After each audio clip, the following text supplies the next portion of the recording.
ကြီးကျဲသောအိမ်မက်တွေရဲ့စိတ်လေးပြကွာတဲ့ပြန်လဲရှာတွေ့ခဲ့တယ်မမကြီးရဲ့တဲ့ဝေဒနာနဲ့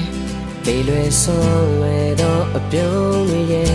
ပြန်ရဖို့လိုက်ရှာမျက်နှာဖုံးလိုက်နေကြတယ်အရာလုံးနဲ့ဝေသထဝေလာတဲ့ချစ်ချင်းတရားတို့ရဲ့ဗမ်းများမှနေလေကဘာကြီးတွန်းနေနေရောအာနာရဲ့ပင်လေးငါခန္ဓာအတွက်ပူလေးလိုက်ရတယ်ပင်မရင်ရှင်နိုင်နဲ့ငါလည်းတနေ့တော့ပြောက်ွယ်မယ်ငါမရှိတော့လေဘယ်သူဘာဖြစ်မှာမို့လဲငါတော့သွားတဲ့ခံမှုကြမယ်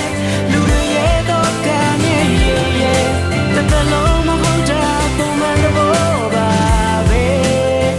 နေနေဆွေး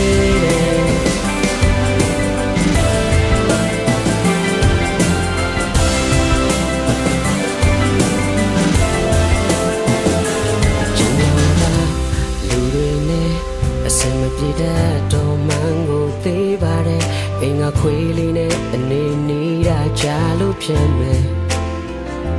ကြောင်မရှိပဲကြောင်လာရှာတဲ့လူတွေနဲ့ဆုံတွေ့ချိန်တိုင်းလေသူတို့မတွေ့တဲ့အခါကျွန်တော်ပါကြောင်ပြောက်ဖြစ်တယ်အရာအလုံးနဲ့ဝေသထဝေလာတဲ့ချစ်ချင်းတရားတို့ရဲ့များမှနေလေကဘာကြီးတွန်းနေနေတော့အာနာရဲ့အင်းလေးငါခန္ဓာအတွက်